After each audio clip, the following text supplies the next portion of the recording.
Hi, and welcome back to The Secret Life of Parkinson's. I'm Jessica Krauser, and I have Brian Baker with me. Hello, Jessica. Hello, Brian. We have Blake Bookstaff on Zoom. Hi, Blake.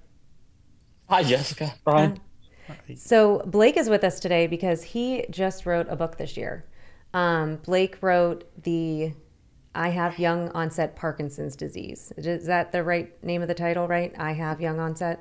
No, it's actually you have young-onset Parkinson's. You have young-onset Parkinson's because that's what you were Hmm. told, right? You're Okay. right. Yeah, that's right. It looks like this. Thank you, because I left my copy at home. No worries. But we'll have a picture of it up on the screen. But you can get it on Amazon. But anyways, we want to talk about the book. This is something that I we did mention on a previous podcast that we had because it was such an easy read and I loved it. I'm not very one to want to read a ton of books and stuff, but it was Me basically either. like, yeah, it's like taking information that we all felt that we've gone through and you put it on paper. So it was awesome. But Blake is an Thanks. entrepreneur and now he's an author. And we just wanted to hear about your journey and about your book. So why don't you start by telling us your your life, your journey, your diagnosis time? Sure, sure. Let's see. I'm 54 now, but when I was 47 in 2016, I got diagnosed with young-onset Parkinson's, and it was sort of a shocker to me. A few years before, I started having some symptoms like a frozen shoulder, and Mm-hmm. it was one of them, and dystonia in the foot. When I exercised, my toes would clamp up, and make the exercise like not very doable. And so then I also work on the computer a lot. So the mouse, Mm-hmm. um, I started clicking it inadvertently a couple times, but I thought that was due to my frozen shoulder because they told me it probably was all related. So, I thought it was a joke when I was going to get analyzed for Parkinson's. But I went down to Vanderbilt, and it was very shocking to get a Parkinson's diagnosis. Probably routine for them to deliver the diagnosis, but for me, it was like a bomb went off, and it was just completely devastating to me. So I, spent a couple of years really trying to get a hold of it in my brain to be okay with it, and I think I've succeeded. When you went to Vanderbilt, like, and you said, something they probably do is routine, which I'm sure it is. Did they make you? Did it feel that way? Was it just more of like a in and out type scenario, or did they really handle it with the diagnosis message with care? Just curious.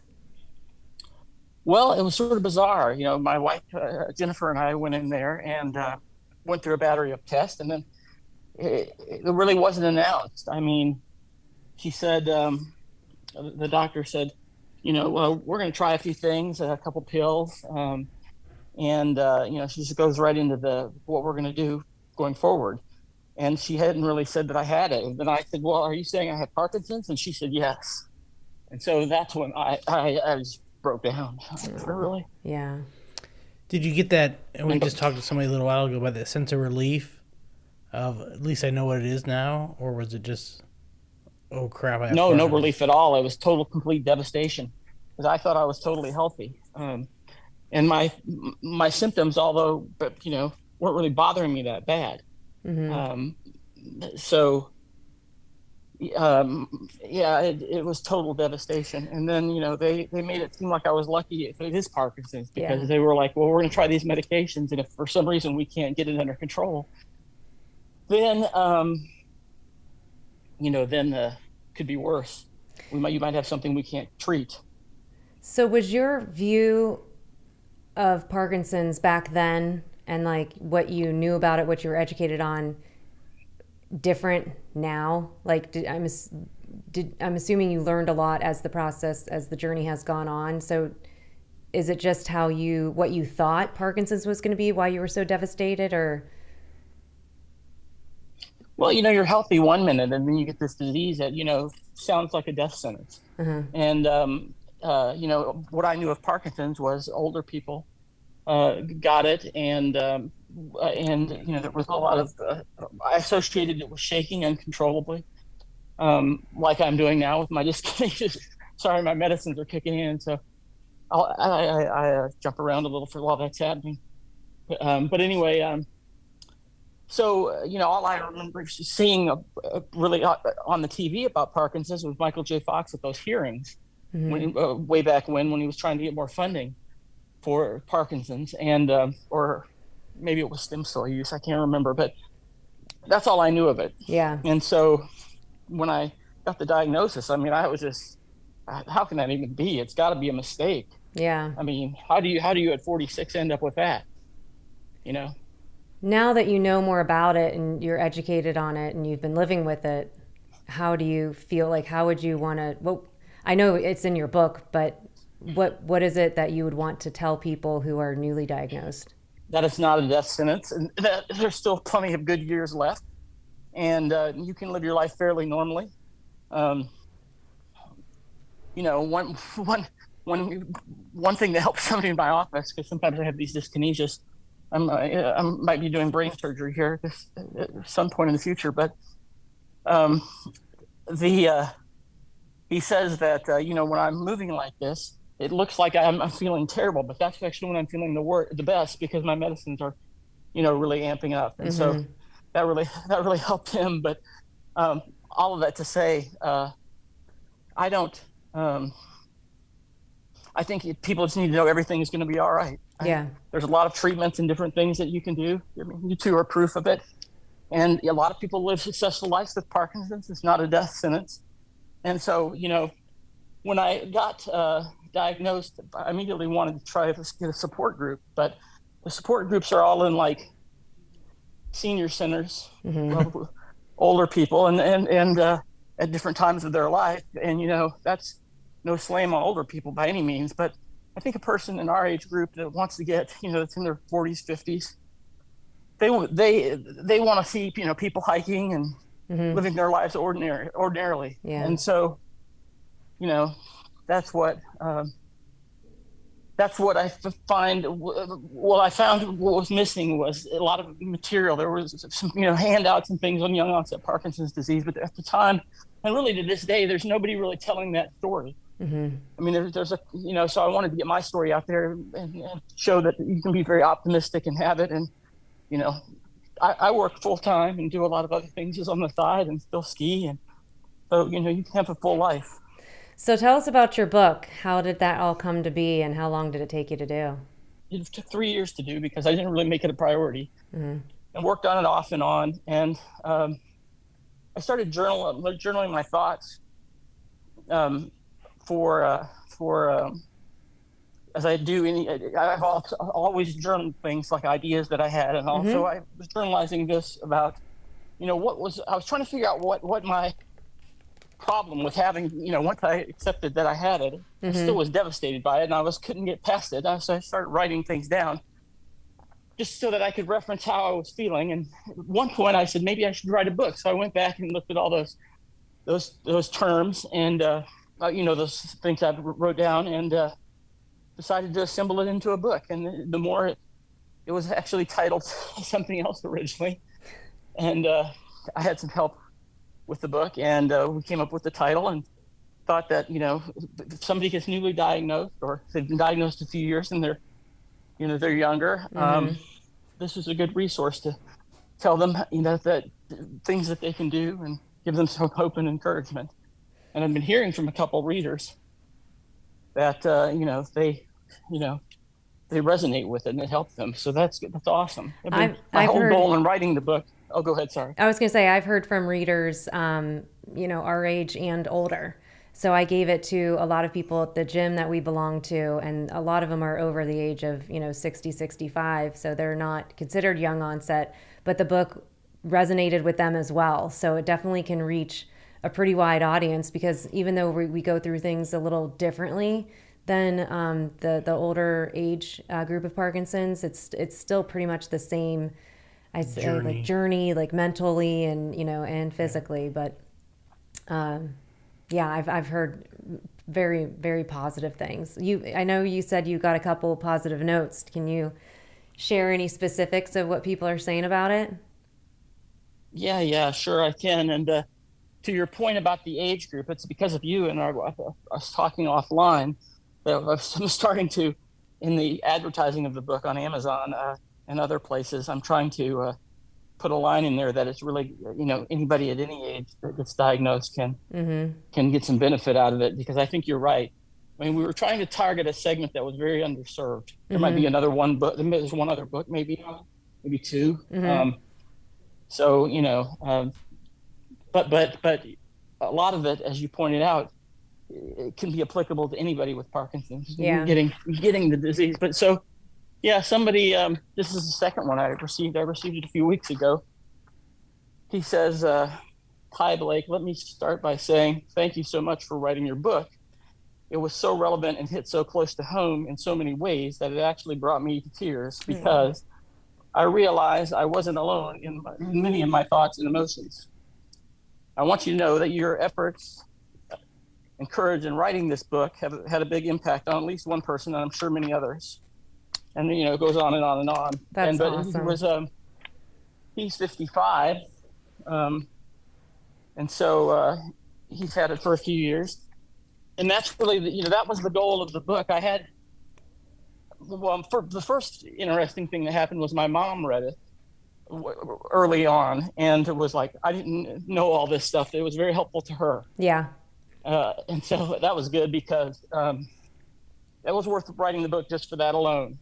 And then there were, I really had three goals for the book. One was to help the person newly diagnosed. That was one, the younger person newly diagnosed. The second was to spread awareness about young-onset Parkinson's, or just Parkinson's in general. And the third was to raise money.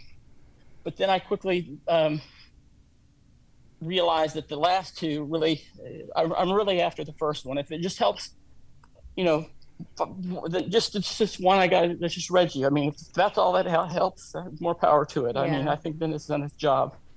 That's awesome. Yeah, it's helped a lot more people than that, because we've handed out the book, so I've heard great feedback on it from people that we've handed out to.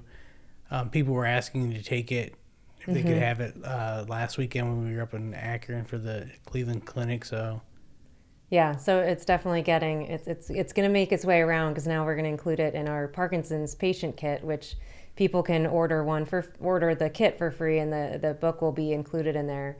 And you said you were raising money, so all the proceeds go to the Fox Foundation, right? That's right. Although, in the reality of things, individual donations that we've made probably are way more than royalties from the book. Although they've probably gotten $1,000 out of it so far. So yeah, that's good. But I think, all the profits go to Michael J. Fox organization, and they're awesome people. And so, they're doing a lot for research and focus strictly on that. And that's what we need, I think. Well, and that's how we got connected. So the Michael J. Fox Foundation has something called the Buddy Network, and Blake went on there, and I think he was just sharing, like, if anybody wants to read the book or have a copy of the book, and give him feedback. And Tony, our friend Tony in Cleveland. Oh, he's a great guy. I know. So and Tony, we randomly met because of the podcast, and I'm like, "You're in Ohio?" I'm like, we're in Columbus, and so we actually just saw him last weekend at the Cleveland Clinic event.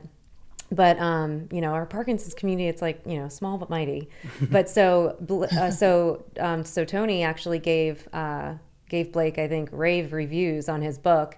And he said, you got to get in contact with Jessica, because she has a kit that she's distributing, because he already knew all about it because of the podcast. And then Blake called me. Nice. I'm like, it's like amazing. So small world. Yeah, but it's great efforts from, like, what the Fox Foundation is doing with their Buddy Network. I think that's, there's definitely, like, a hub of people and growth and different ideas, because, we're all just trying to help each other. So any way that we can, like, grow and develop and whatnot and get things out there, all the better. So I just thought that was a fun little. I think you've got a great idea there with that kit. Yeah, I'm super excited about it. We're working on getting it out in more hands, and hopefully going to get more funding for it, so that we can, buy more of the, materials to send the kit out. But I know I've mentioned it before. You can go on our website on 5kforjk.org and order, and I say order it, you get one for free. But it includes your book. It includes the Shaky Hands book, which is a kid's guide that Dr. Sonia Mather wrote, and a few other items. But I think you hit the nail on the head, and exactly what we've been wanting to do from the start as well is people just don't want to feel like they're alone. And so books like yours and the kit, and just saying it out loud of like, you're not by yourself. Like there's thousands of us. There's supposedly 1 million, I'm sure probably more just in the United States, 10 million actually worldwide. So is your book available? Like it can, because people all over the world watch this podcast. Is it available to ship anywhere? Yeah, it is. It's available, but this is the funniest thing. Whenever I try to send someone one overseas to like England or Germany or whatever, they won't do it because I guess international rules or something. Oh, So yes, if you're in another country, you can certainly order it on that version of Amazon that you have. So it's for sale all over the place. Oh, got it. In the U.S. Okay. And then I have a website, Young-onset where there's a contact form and a link to the book as well. So we're trying to figure out what to do with that. We might build it out as a resource. Okay. For specifically young onset or maybe more broad. Yeah. Well, what's your next steps? Any other books that you think of coming out now that you're an author? Yeah, well, that's been a very interesting thing. It's opened up some doors for me, really. Yeah. Writing a book I never thought I would do. It was a very tedious process, editing it over and over again, and it's just it's you think reading a book is brutal like that. We were talking, you don't read much, but editing it is about the worst. But once it finally came out and I saw it as a tangible product, I've really enjoyed handing it out to people. And but yes, I have some other ideas for books, but unrelated to Parkinson's. Oh, okay, that's all right. That would still be good, because you know what I loved about his book, and I told him, like, one of the things I really liked, one, it was an easy read for me, but the font was much bigger than normal books. And it just helps. Like, I don't know why it just made such a difference than the small print that you usually find. No wonder my kids don't like reading. We self-published it, and it looks like I wanted my main rule when I published. My main thought was it needs to be a commercial-looking product, and so one of the things that aggravates me about things is when the type is so small that you can't read it without your glasses on or off. And so we made it specifically bigger for that purpose. And we did other things. We put in illustrations and pictures, and try to make it a real nice product, the way it looks, the way it feels. A life journey. I don't need glasses yet to read. I'm still only 41. I can't see. It's a real pain. Well, Blake, this was great. I'm so glad that you were able to join us. I'm so glad you were able to come on. And I know you and I have been connecting over the past few months, so we'll still stay connected, I know. That's great. But thank you very much for having me. I appreciate you both. But good luck with everything with the book. Thank you so much for all that you're doing for the Parkinson's community by sharing your very personal story with the world. Brian and I always say, like, how much it's not easy to come out and be vulnerable. So thank you for all that you've done. You bet. Thank you. Thank you, Blake. In our last 30 seconds, I will leave you with this. If you haven't already, go on Amazon.com and check out the book, You Have Young-Onset Parkinson's. And again, this is not just for people with young-onset Parkinson's. It's a book that is relevant for anybody living with Parkinson's. It's even a great book, a great read for those caregivers who are caring for somebody with Parkinson's. It gives you a little insight into our world in which we live. So if you haven't already, check it out, buy the book, and share a review with Blake. And we'll see you next time.